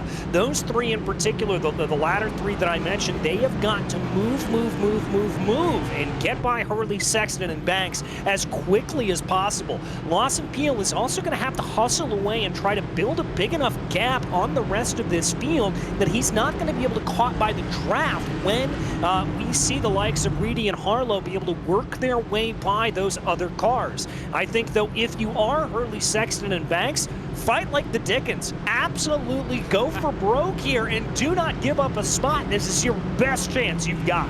You got to send the hardest punches like your Conor McGregor against Bernie a couple of days ago in that NBA Finals game. Lawson Peel will have the lead. And I mean, looking at guys like Sexton and Banks, I mean, we've seen some aggression out of them, and I've seen the most in this group out of that 13 of Sexton. No doubt about it, DJ. And you reckon this is going to be the turnaround for him? At least this has to be the chance that he has a redemption, because he was in that top 5, got bounced out of the way by Miranda, and then just plummeted through the top 10. This has to be his comeback, and this has to be a way to alternate on track position, no? Yeah, very, very much so. I think this is going to be a big moment for him here at this point, but we're going to have to see how he's able to do it. He doesn't want to be too aggressive here, because remember, these 3 drivers in front of him, these 4 drivers in front of him, this is not a lap traffic situation here. These are fights for position, so they're not inclined to give him any quarter. We'll see what happens. The 12 and the 25 will take the green flag here on lap number 25. With 20 laps to go, exact for the second stage of our race from Watkins Glen. Pace cars down, the 12 will have discretion of the green. We're back underway as the field chases for turn 1. And at Dive on the brakes by both the 13 and the 96. Peel goes wide off turn 1. And that was Austin Reedy just getting that braking zone absolutely wrong, and that is going to put Lawson Peel all the way down into 8th place at this point. He's the big loser out of all of that. Oh, big contact coming up through the S's. Huge crash. Curtis Kelly into the outside wall, and he brought a couple cars with him for pieces of damage. Here's Justin Erb, Dakota Curtis slamming into it. And that 71 is battered and bruised on the uphill section. Trouble at the exit of turn 1 going up through the S's. And that was Ross Harlow, DJ, to give him the first bit of contact. Race control deems it enough. Caution is out for the second time tonight. And I've got to say, that's a good call by race control here. We'll make sure that we get this field stacked up back again. Well, let's take another look at exactly what happened. I think this is some maybe contact side to side. Yeah, the number 5 just getting into the side of him there, Ross Harlow, as they were both trying to go for the same bit of real estate. The 71 did exactly the right thing, just held those brakes as long as possible, even though he was prone across the track, tried to be as absolutely predictable as could be. Just wrong place, wrong time. The likes of Zach Wilson weren't prepared for him coming across. Wilson did not expect him to careen back on the racetrack. He is disconnected from tonight's race. Justin Miller with a huge hit on the right front of his Toyota Camry. There's Chris Progar getting his way through. That's like Brad Fulham also with a spin of his own ahead of this contact. So you see that white and light blue number 19 Monster Energy Toyota Camry. So there's Curtis Kelly. Oh, and that's contact with Dakota Wilson. So sends that 78 around. And some heavy front end damage for the 19. So many cars involved. Race control throws out the yellow. Curtis Kelly trying to limp it back to pit road. Zach Wilson in the 51. Big call out of tonight's race for good. Yeah, that's a big one there in that. But let's also talk about what we saw at the beginning of that going down into the 90. Lawson Peel, all of that strategy that he had played out going into that pit stop completely negated here at this point, as that car is now going to find themselves in 7th place and going to have to do this all over again. Now, Kevin Hurley and Gary Sexton continue to lead this race at this point. But Mario Miranda and Austin Reedy right there behind them. I think we could see a little bit more craziness here coming down into the 90, particularly out of Miranda and Reedy. But rest assured, Miranda is not going to make that same mistake again on the brake pedal. I think he's going to be a little bit more cautious this time around. Yeah, we saw a lot of aggression sent to that back bumper of the 12, all in a collective effort. It was the 13 at first, then it was the 96. And then that 12 just got sent wide out of turn 1. That's the second time, DJ, that we see the lead car either make a mistake or get sent off through position after turn 1. You saw Miranda go sideways on his own. He plummeted through the top 10. Peel gets sent off into the corner. He also plummets through the top 10. So the leaders are the catbird seat, and it seems like they're getting cursed every single time they get to the 90. Yeah, they certainly are. Kevin Hurley's going to hopefully break that trend here, and you've really got to feel bad for Lawson Peel. He did everything right there. Credit where credit's due, though. Kevin Hurley got a great restart and was putting pressure to the outside there of Lawson Peel going down into that first corner, and I think that's what put Peel down on that inside line and frankly left him open to have that contact there from behind. Peel would have liked to have drifted up a little bit more, tried to take a wider line down into the corner, but that didn't play itself out. Look at this, though. A lot of drivers coming down into the pit lane here at this point. Now, a good chunk of them did have damage from that big calamity coming through the S's, but I think a few of them may be thinking about just trying to get a little bit of a top up here and maybe see if they can avoid what we anticipate being the final pit stop. And that could help. Just add some more fuel, potentially extend their range to get to the end of this race. We'll bring in second place car, Gary Sexton in the booth. Gary, first of all, welcome in. I want to talk about the first hit now compared to this one. You dropped through the top 10 after getting passed by a Miranda. Is this a form of revenge, the theory of going down pit road right before the stage break and now being up here track position for the restart? Yeah, it was kind of my plan to kind of see where I was towards the end of that stage. And I was, before I was used as a pinball by everybody in the top 10, I was just going to get the stage points and kind of stay on cycle. But once I fell outside the top 10 after all that mess, I decided to try and use some track position here, knowing that there was going to be a caution. So So far, so good. There's a lot of really fast guys behind me that are going to be eager to get by, but we're gonna race hard, see if we can hold on. And you had a lot to learn in that first run. I mean, being through traffic, being in clean air at points, a lot of different scenarios. What did you learn most notably, and what did you take note of throughout that first run that you could use for the second one? That I'm a really bad road course racer, pretty much. I don't know. There's just somewhere in the lap I'm losing time that I can't seem to find. I think it's up through the S's.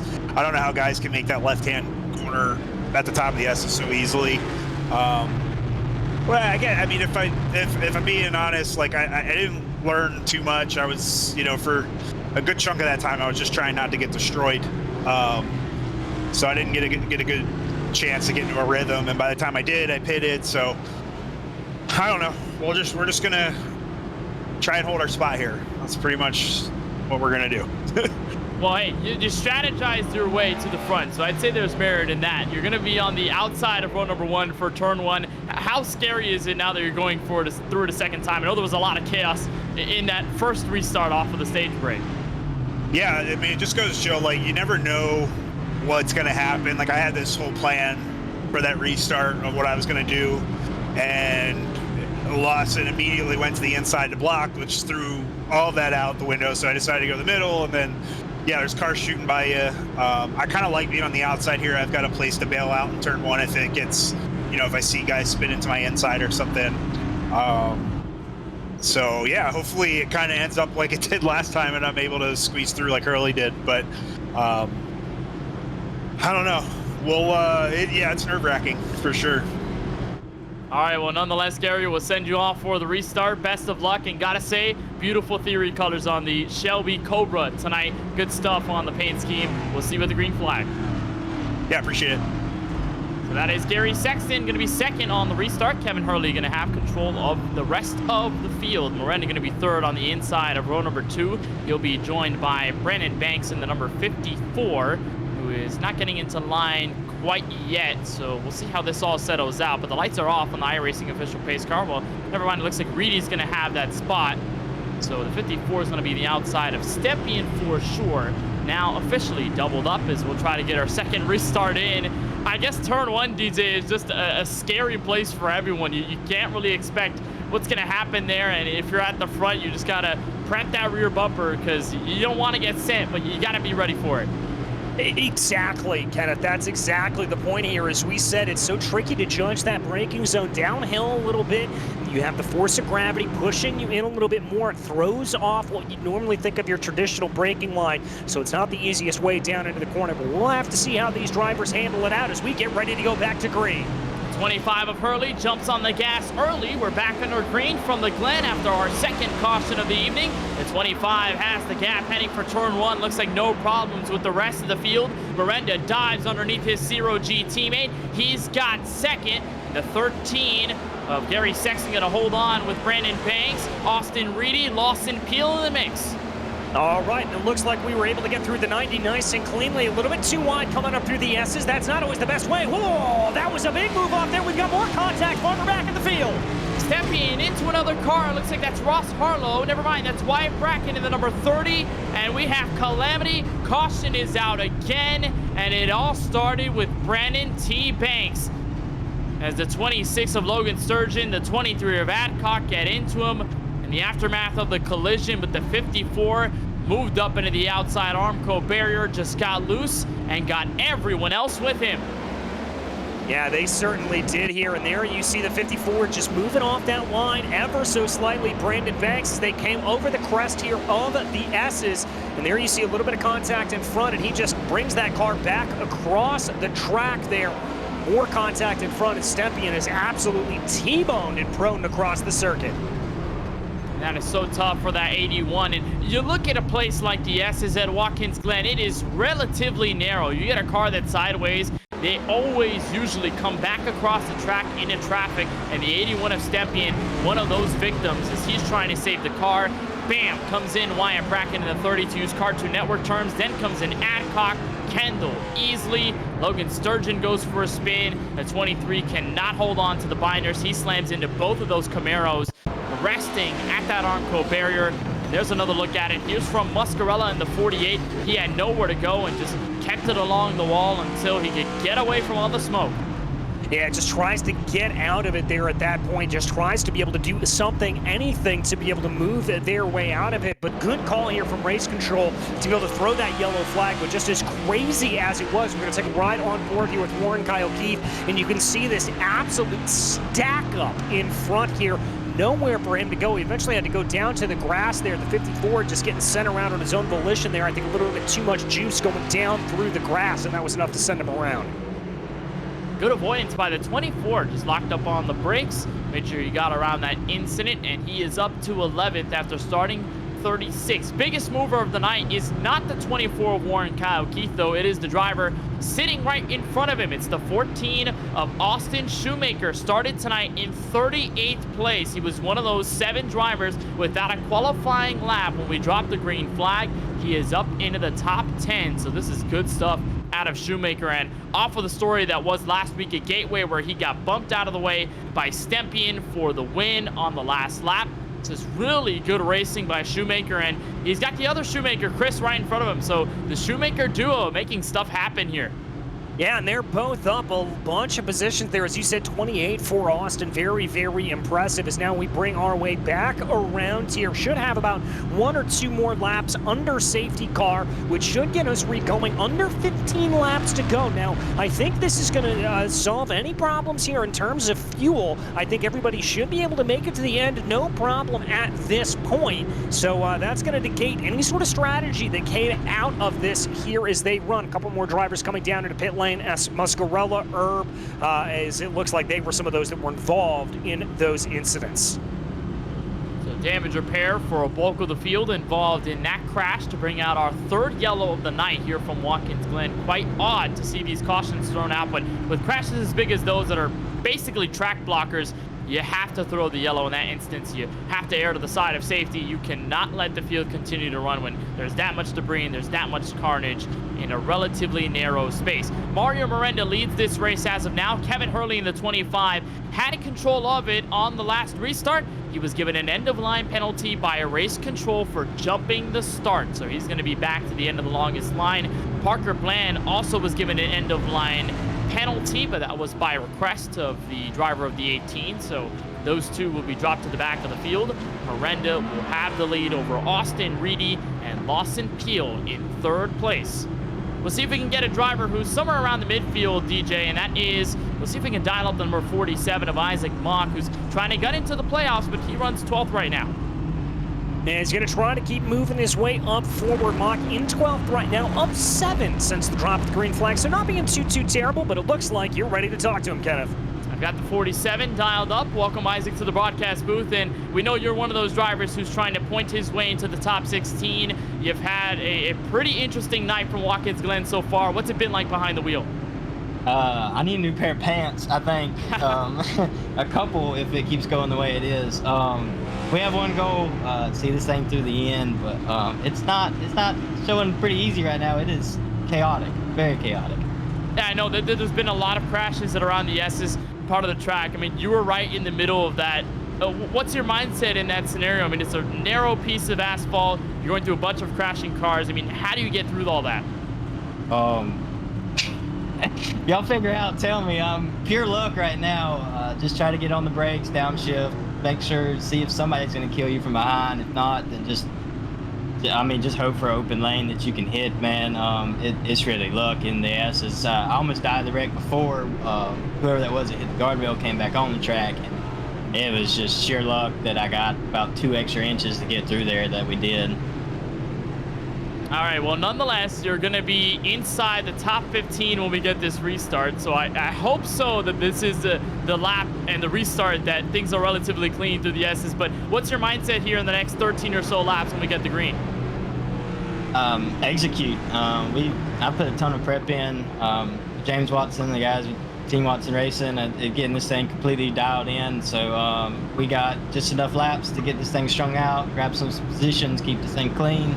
Just execute, hit every mark in every corner that we can, and just hope for whatever we can get here at the end of this race. We certainly wish well on the 47 car, Isaac. On behalf of our broadcast team, we appreciate the time and best of luck as you go get him on the next restart. Thank y'all.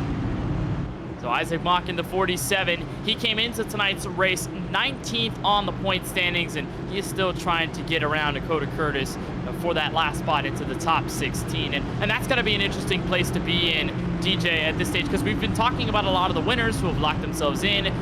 Many drivers who are really good in point standings, who really don't have to worry about Daytona. But then there's Isaac Mock, who's got Joseph Mahar and Joe Sanchez in front of him. Both of those drivers not here from Watkins Glen. Tonight must feel like a win no matter where he finishes heading into Daytona. Yeah, very, very much so, and especially considering the fact that Daytona is going to be the last round here before the playoffs. That's a big wild card. We always talk about restrictor plate races that you never know exactly what's going to happen. So for him to be able to lock himself in here like this, he needs to just keep on keeping on and get a good finish here at this point.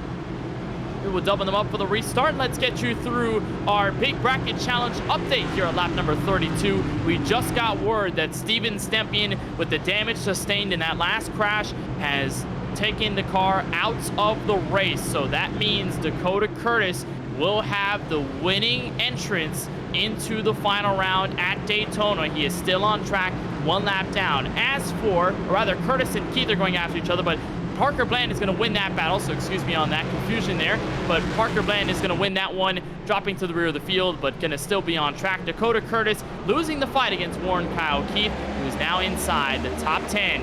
Green flag back in the air. Miranda blocking to the inside wall before turn 1. Peel's going to give him a send in the back bumper, and your leaders side by side. Miranda loose, but he's going to hold on to it. Reedy fighting hard on the outside.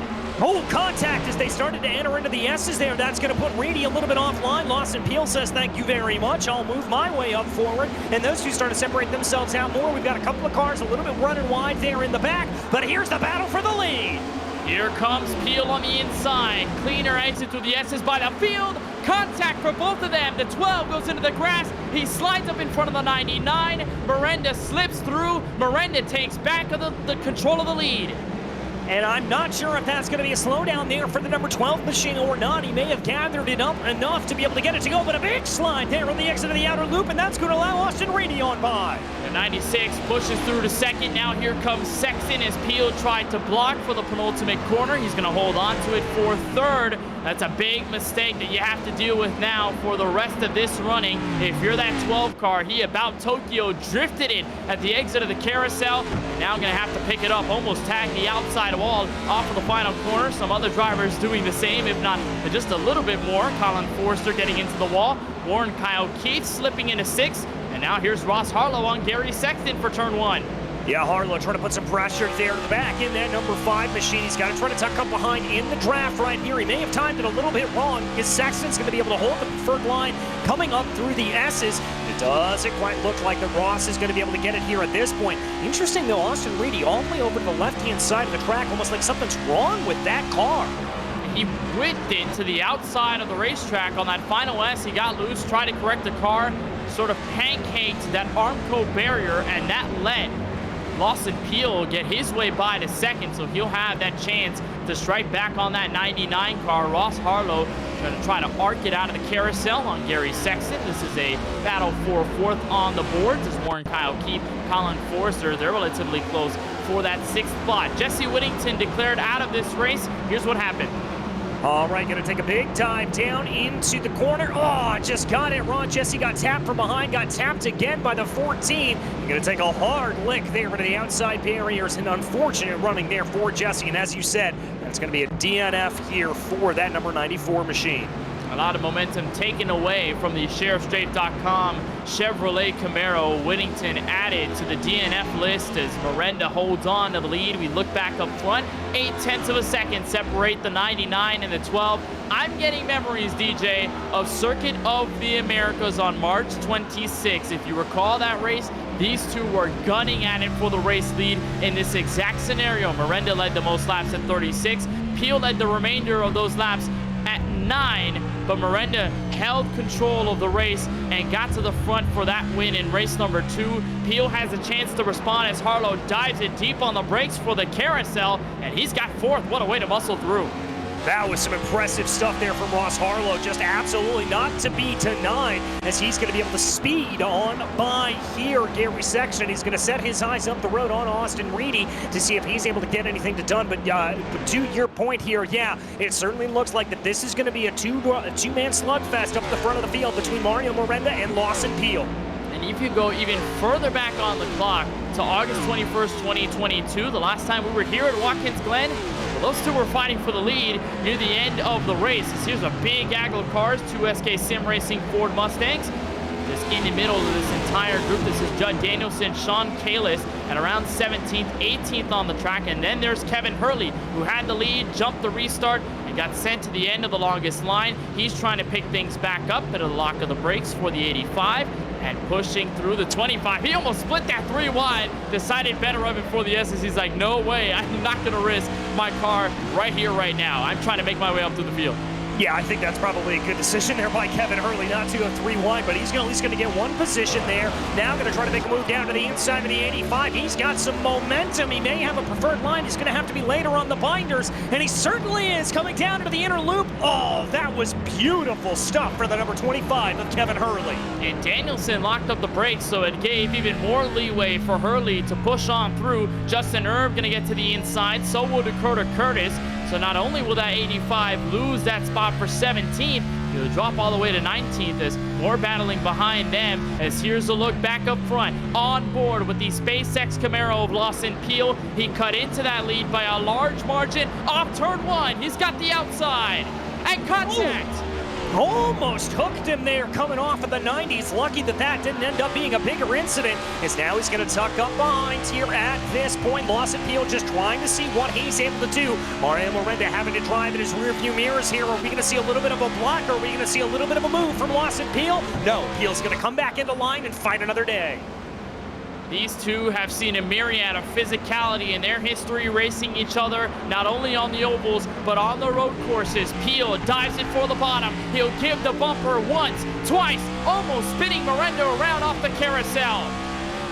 Things are getting a little bit feisty here up at the front of the field. You can tell that we're almost 8 laps to go from Watkins Glen. Here comes a move for Peel down to the inside. He's not going to go for it, but that's going to force Miranda offline. Peel's not going to be able to capitalize. Tries to roll momentum around the outside. Looks for the crossover, but they've got to be careful, as there's a number 96 lurking in the background, who's only about 0.4 of a second away from these two.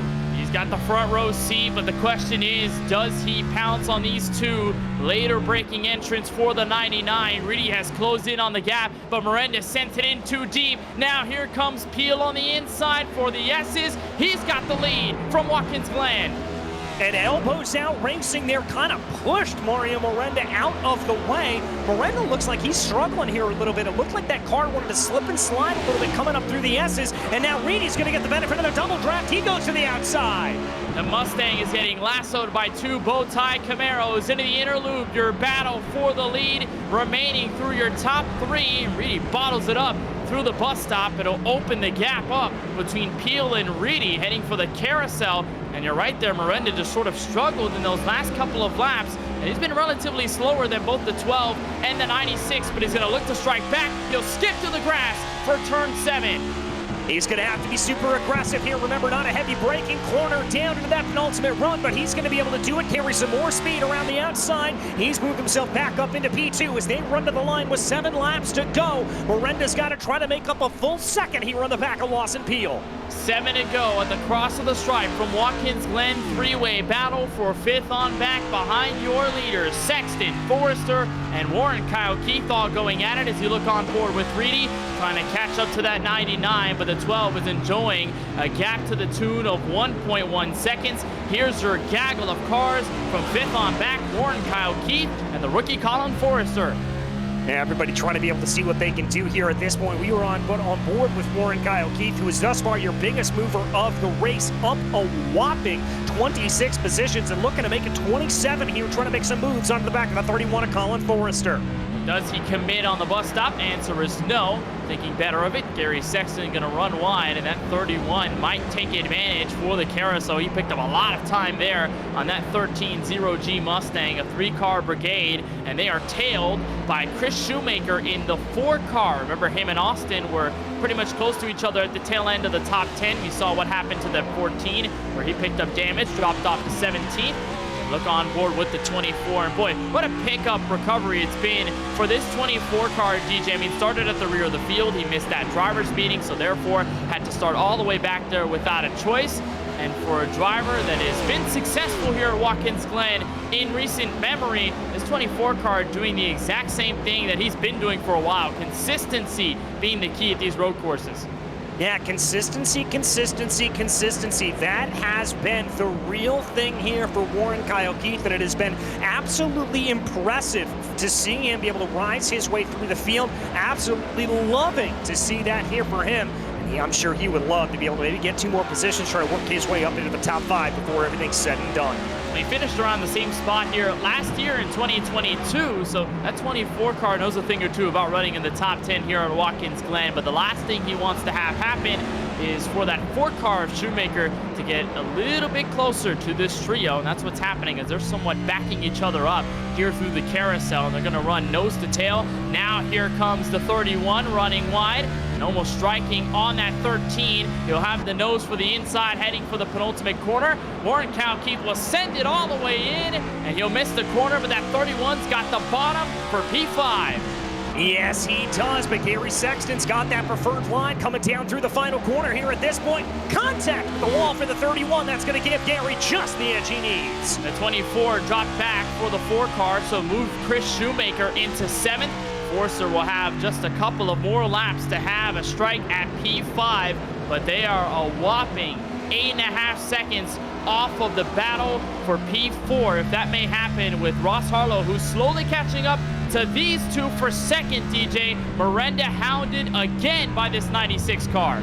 Yeah, Reedy's been all over the back of him here. I've kept my eye on this battle, and credit where credit is due to Lawson Peel, as it looks like he has just scampered off into the distance now, 1.7 seconds up the road, so he is moving and shaking here at this point. But Reedy looking very, very hungry on the back of that green and black number 99 machine. He wants P2. And call these top 4 probably the best road course racers of the Sunoco Cup Series. Back at Circuit of the Americas, where Miranda proved victorious. 2nd was Lawson Peel. 3rd was Austin Reedy. 4th place car was Ross Harlow in the 5. These guys continue to run well at these road courses. Every time we visit, we are door-to-door for 2nd, entering turn 1. Miranda trying to hold on strongly for the spot. He locks it up and goes into the 96, who will turn Miranda into the outside Armco barrier. And here comes Harlow through for 2nd.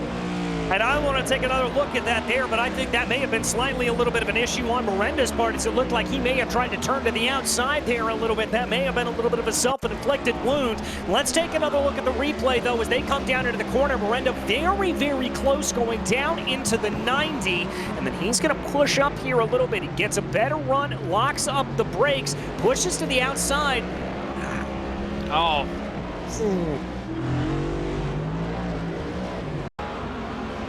It's relatively tough to call, no doubt about it, but I mean, at that point, it's so hard to avoid contact. He does slip up a little bit, and Reed tries to arc to avoid hitting the barrier on the outside, because obviously he wants to get back on the racing surface. But man, that is oh so tough for Miranda, who holds on to 4th, but who knows what damage lies beneath the hood of that Ford Mustang. He's going to stay out on track for all that it's worth. 3 laps to go from the Glen. Well, and let's keep a look at this as we've got this battle continuing on further back in the field. Warren Kyle Keith and Colin Forrester now absolutely going at it for 6th place. We ride on board with Chris Shoemaker here as they're going to sort themselves out. And just a note, by the way, Ross Harlow was able to get by Austin Reedy, so Harlow now holds on to P2. And that 5 car going to try and make up the 3.4 seconds or so it'll take to get to the 12 for the race win on board with the 4 car. And I imagine this is definitely a good sighting for that 13 of Gary Sexton, because you have been filled with that rearview mirror with these 3 or 4 cars, give or take. But now they're starting to battle each other. Sexton can kind of have a little bit of that ability to pull away. Yeah, Gary's going to be able to breathe a little bit easier at this point. It's only a 0.5 of a second gap here as they run, but the more that he knows that these cars are going to battle behind him, the better he's going to feel, the better he's going to be able to just pull away and focus on his own lines around these corners. Well, battle for second isn't quite done yet. While Harlow picked up that spot in that ordeal between the 96 and the 99, Reedy is still here relatively unscathed. He's got a fast Chevy Camaro. He's going to try to bring it to the second step of the podium before this is all over. Now, Peel is still far enough away that this battle won't necessarily catch up to him, or he won't really have to worry about it. But through the S's, the 96, someone has the momentum. He'll back off here and try to get a better exit off of the final S. Harlow runs it way wide and almost flirts with that Armco barrier on the outside. But through the back straightaway, Harlow's got it, at least for the moment. He's got it for the moment, but Reedy not waiting around here. You saw just how aggressive he was at that point. And Kenneth, we've only got a lap and a half to go here. He lost a big bunch of momentum coming out of the inner loop here. He has got to hustle that number 96 if he wants to get back around. At this point, if you're riding your will for second, it's going to have to be here with about a lap and a half left, and with that gap still maintaining at around 3 or so seconds to Lawson Peel. At this stage, is going to be that fight for second. Miranda has held on to fourth. He's got pretty much a decent gap to the 13 of Sexton, his teammate, who's now under fire by Warren Kyle Keith. But at the cross of the start-finish line, Lawson Peel gets the white flag from Watkins Glen.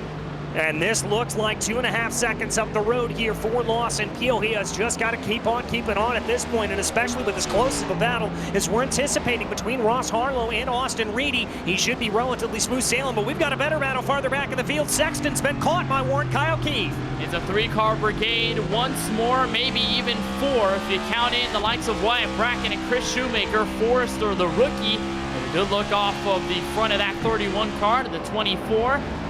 He tries to get up through the hill on the S's. Is not necessarily the greatest exit to get him close enough to the 13 to make a move. Here is Lawson Peel through the carousel, and boy, he's been one of the best road course racers all season long. Miranda, Reedy, Harlow in the mix of what we would call probably the big 4 of road course racing in this series, but the 12 car picks his way up through the field after some early mistakes and will grab his second race win of season number 6. Out of the final corner, Lawson Peel can see the checkered flag. The 12 car wins from the Glen.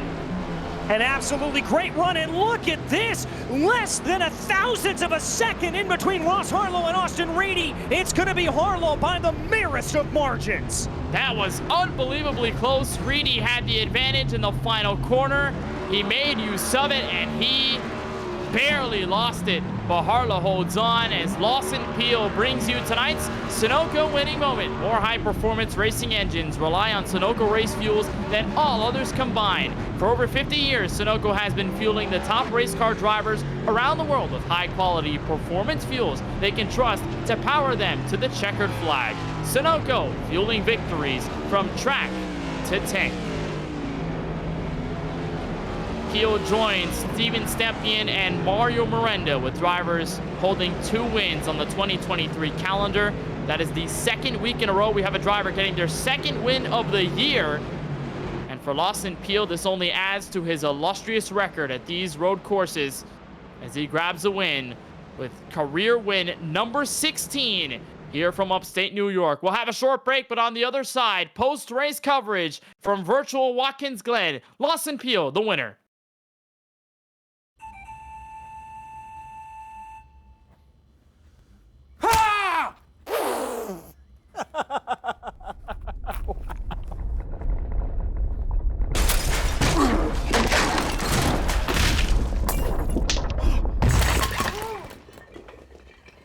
What got into you?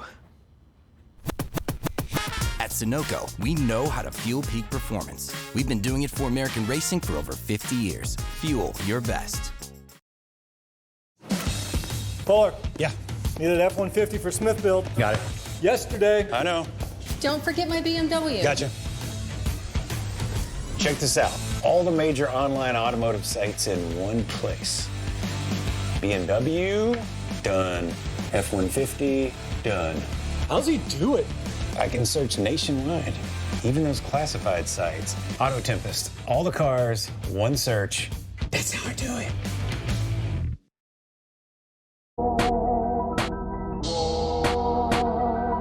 What I'm really proud is that I own MPI, the steering wheel company, and I'm building the steering wheel. This is my creation. This is yours? Yes. It's so sexy. The steering wheel, it's a very unique thing. It's shaped on the hand of Scott Dixon. His hand. Yeah. This grip has 27% more grip feel than suede.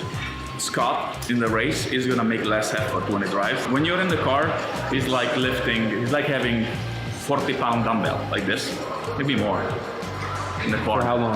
3.5 hours. You know, average heart rate in the car, never below 150. Never below 150. You need to be a real athlete to drive. Yeah. They exercise every day. So this is my creation. Amazing. And we did. Janice.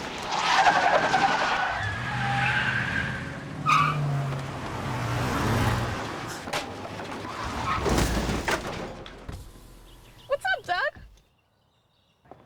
Hi, Cheryl. What got into you?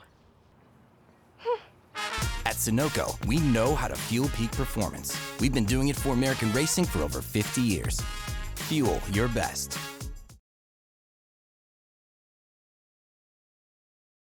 What a chaotic race from Watkins Glen International.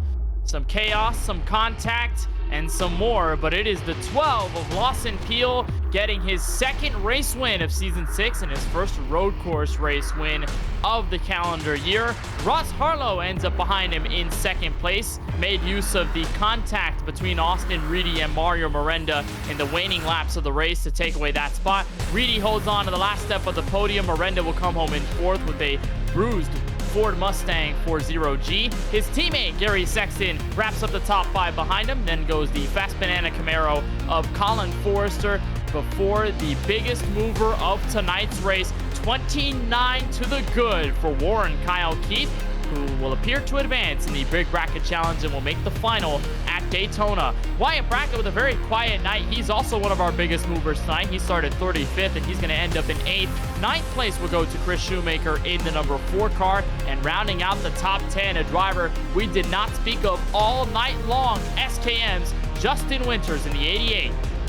Good run there for him, as well as Nitro Motorsports' Isaac Mock, who was able to come home in 11th. Then it was in P12, Kevin Hurley, followed by Ryan Kendall, Kip Easley, and Justin Erb, rounding out your top 15. Alex Muscarella had a little bit of a yo-yo night there and ended up in 16th, followed by Casey Knighton, then Austin Shoemaker. Then it was Logan Sturgeon and Ray Rogers to round out your top 20. 21st will go to SK Sim Racing's Judd Danielson. His teammate, Sean Kalis, will be right behind him in 22nd, exactly where he started tonight's race. From the Glen, Garrett Brown ends up +8 from the drop of the green to the end. He ends up 23rd. Dustin Reeves is 24th at the drop of the checkered flag. Parker Bland is the last car standing on the lead lap for a 25th place finish, and that will be good enough to beat Steven Stepien for the final at Daytona for those $200 and the win of the Big Bracket Challenge. Rookie Aaron Adcock is the first car 1 lap down in 26th. 27th will go to league owner Dakota Curtis. Then 28th will go to Chuck Phelps in the 75. 29th to Chris Progar. Bill Schoonover in the 9 car wraps up the top 30 with 5 laps down on his tally. Yeah, Brandon Banks was able to come home 6 laps down, and then we get into some of the drivers that DNF'd here on the day, starting off with Jesse Whittington. Steven Stepien caught up in that final yellow that you saw out on the track. Dakota Wilson, Curtis Kelly, Zach Wilson, Justin Miller, Brad Fulham, and Richard Swavely rounding out your 39-car field. So that's the whole field to round out tonight's race from Watkins Glen. And it was a pass on lap number 38 to get the 12-car Lawson Peel the lead and on the way to his second race win of 2023. We bring in Lawson Peel from Victory Lane here at Watkins Glen. And Lawson, I have to imagine this race win definitely feels good after Circuit of the Americas, where You were so close to Miranda all race long. You had a taste of the race lead, and it did not go for you there in the end. How good does it feel to be back on top of the road course racing world in the Sunoco Cup Series here from the Glen? And Kenneth, you're right on the money. I was real disappointed after Coda. I felt like I was better. With these recent updates, it's really made these road courses even more of an aero game where you can just get stuck right behind somebody and not be able to do anything. And I was, afraid before the race tonight that we were going to be experiencing a lot of that, and we kind of did. But that was just a crazy race, a lot of up and downs. The first lap was crazy, and was able to kind of get the lead there in the lap traffic on the lap that I short pitted the stage, and was surprised a lot of more people didn't do that strategy. And man, I thought I was in the catbird seat until I just got sent by like 3 different people on that restart. And man, I was mad after that because I just didn't want to see that stage yell. I would have preferred to just race right through. And I thought that was going to be kind of the nail in the coffin tonight, but yeah, I was able to rebound and just had really good speed there on that last run. Better than I thought. I was thinking it was going to be just really, really tough to gain and get up to him, but was able to get there pretty easily. I knew the pass was going to be tough. I hope he doesn't feel like I raced him dirty because I didn't want to. But we've both got wins. We're both locked in, and we're racing for the win and going for the bragging rights on these road courses. And I came so close to a clean sweep of the road courses last season. Road America was the only one I didn't get, and I just kind of shot myself in the foot there. I knew I felt like I was faster, and that one in Coda really stung. But yeah, I tried to lose this one multiple times. First when I got sent on that restart, and then when Mario and I were side by side going down into the bus stop, I sent it way too hard down in there, and it's never a good feeling when you touch the brakes and they just immediately lock up, and there's no way you're getting them unlocked, and you're just sliding right through. So I was fortunate to not just destroy myself or him, because it's hard on iRacing to pass going out into the bus stop, much harder than probably it is in real life, and you run a risk doing that. But I mean, I just felt like that was going to be one of my only opportunities, and I had to go for it, and didn't execute it very well. But I was just able to rebound, and man, what a race. I'm sweating, I'm exhausted. That was a lot of ups and downs, and I'm pumped.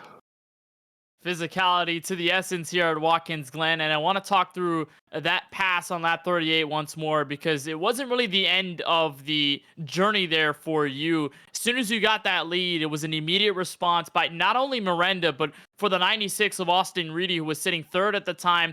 What was the pressure like in that scenario where you get the lead at first, and then all of a sudden your rearview mirror is full of 2 cars behind you trying to take that spot you're holding?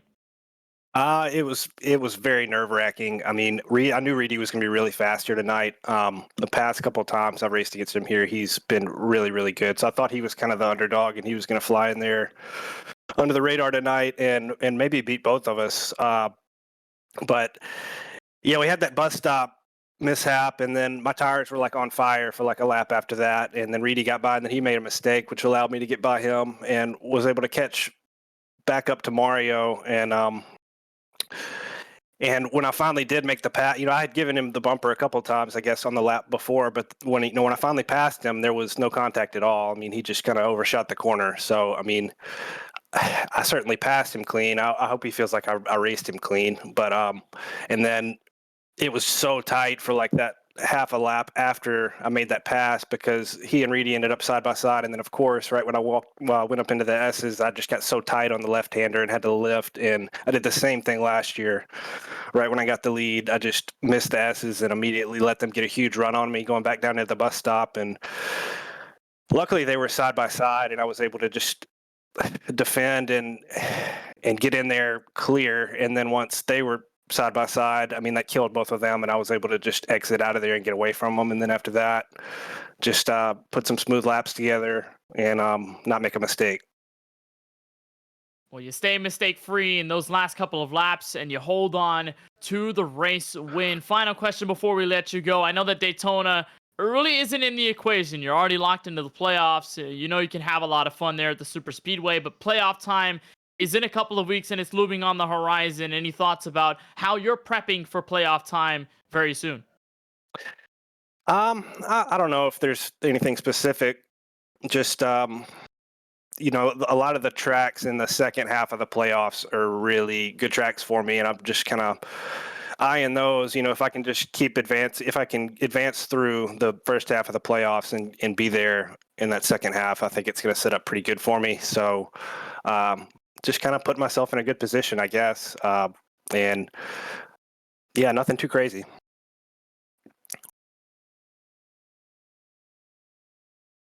Well, nonetheless, we certainly appreciate the time, Lawson, and a huge congratulations on this win from the Glen, your first road course win since Season 5 at the Charlotte Roval. Lawson, again, congratulations on the W. We'll see you at Daytona next week. Of course, you're already locked into the playoffs, but we'll let you celebrate this one from the Glen. Congratulations again. Appreciate it. Shout out to all my teammates, everybody in Sunoco, the admin. Shout out to the SpaceX astronauts and all my forward boys that were watching tonight. Shout out to them, and have a good week. See y'all next week. Tyler Murray there said in the chat, Lawson, please stop winning, somewhere along those lines. But nonetheless, Lawson Peel with the race victory here at Watkins Glen, New York. DJ Clark, you've got the driver who came in second, Ross Harlow, with you. I do indeed. Ross, a good day there out for you. Qualified in fourth. Looks like you were always kind of in contention, but everything really came to play there in those last couple of laps. Talk me through what it was like behind the wheel of the car when you saw everything come to play.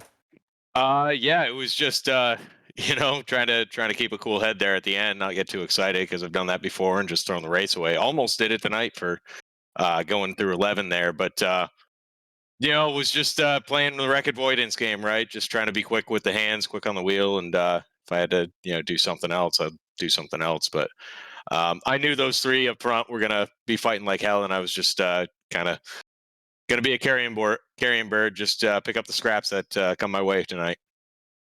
Well, you certainly were able to do that. I have to ask you, though, what happened on those last couple of corners? Because it looked like Austin gave you a pretty darn good run for your money. Yeah, he sure did.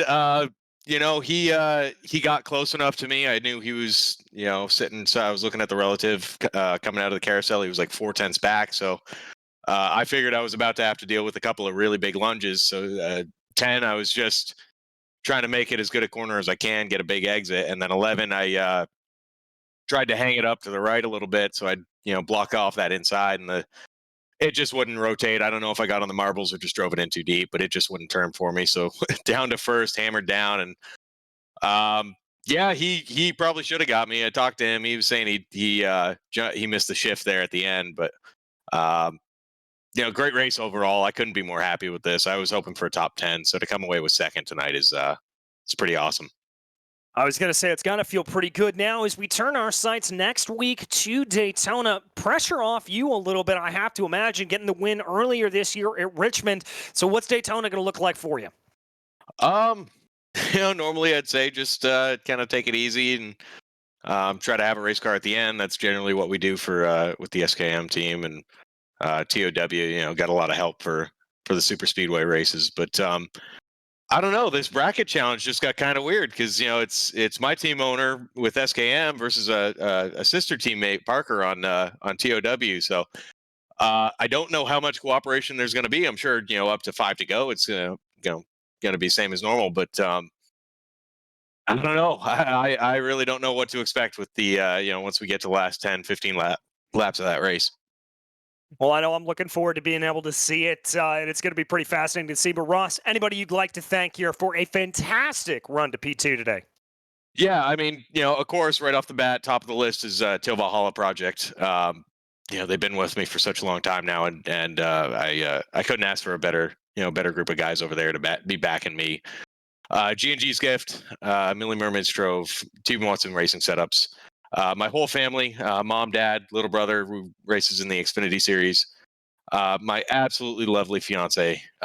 Biggest thank you to her. You know, we've been kind of going through it these past couple of weeks, so just kind of dragging each other through the mud right now. So to be able to, you know, do this and have a good finish, and she's had a good weekend, so couldn't ask for more than that, man. And thank you to you guys, of course, you know, for putting this show on. You do a hell of a job up here. We're more than happy to do it, Ross, and glad to hear that you both had a good weekend. We will see you next time out in Daytona, my friend. Yes, sir. Take it easy, DJ. All right, Kenneth, that was Ross Harlow, your second place finisher here tonight. And I do believe you've been able to catch up with P3 and the driver, the number 96, Austin Reedy.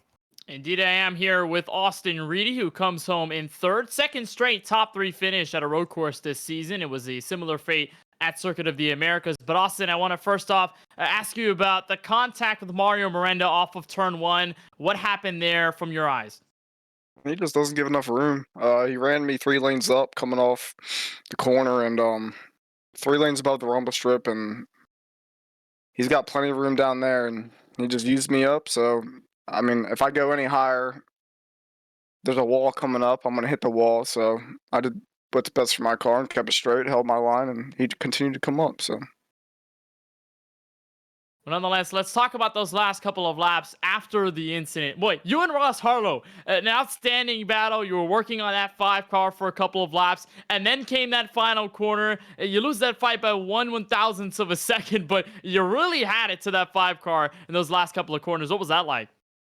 It was pretty good. I knew how to try to chase him down. I think his tires a little bit better. Me and 99 and the 12 were absolutely sending it there those last couple laps, and I could feel that they were pretty worn. And we went in that corner. He took it a little wide. He told me he thought I was going to drive it real deep, but came out of the corner side by side, and then I thought I had him. I knew I actually had him, and then I missed the shift. About 100 feet left to the line, and then he got it back around me. So it is what it is. P3 is still cool. No, it was a lot of fun watching you two out on the track. I mean, we were calling the end of the race, and then all of a sudden we see two of you basically Darlington style from 2003 going across the start-finish line. A lot of fun to watch. But Austin, I know you don't necessarily have a win this season, but the points have been adding up, and the consistent finishes have also been there as well. What's the thought process now heading into Daytona and now somewhat getting closer to the playoffs at Nashville? Just try to keep our head down. We're sitting pretty good in the regular points, so we'll get in the playoffs, and we got a stage win tonight, so I think we got 2 playoff points. So maybe get another stage win or 2 at Daytona, maybe luck into a win. But right now, we're just going to go into next week and try to have fun with it and see what happens with the calamity at Daytona. All right, well, P3, definitely a great finish here from upstate New York. Austin, we certainly appreciate the time off of everyone on our broadcast crew. Congratulations on the top 3 finish, and we'll see you at Daytona next week. I'll see you guys. That is Austin Reedy, driver of the 96, to close out the top 3 here from Watkins Glen International. DJ, we had it all. Strategy, unexpected cautions, crashes between Euro leaders, and then there's Lawson Peele out of the aftermath, coming away with his 2nd race win of season 6. And now we go from a road course where we have to turn left and right with some banking, some elevation, to a high banked 2.5 mile super speedway to decide the 16 that will make it to the playoffs. What a transition, number 1.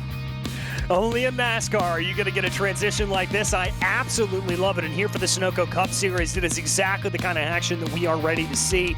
And there you heard a couple of drivers talking a little bit about our bracket challenge, how that could affect a few things going into that final round before the playoffs. But I'll tell you what, Kenneth, Daytona is Daytona. It's a different style of racing altogether. I wouldn't be surprised if we see a little bit of a surprise winner to be able to work their way up into the playoff run.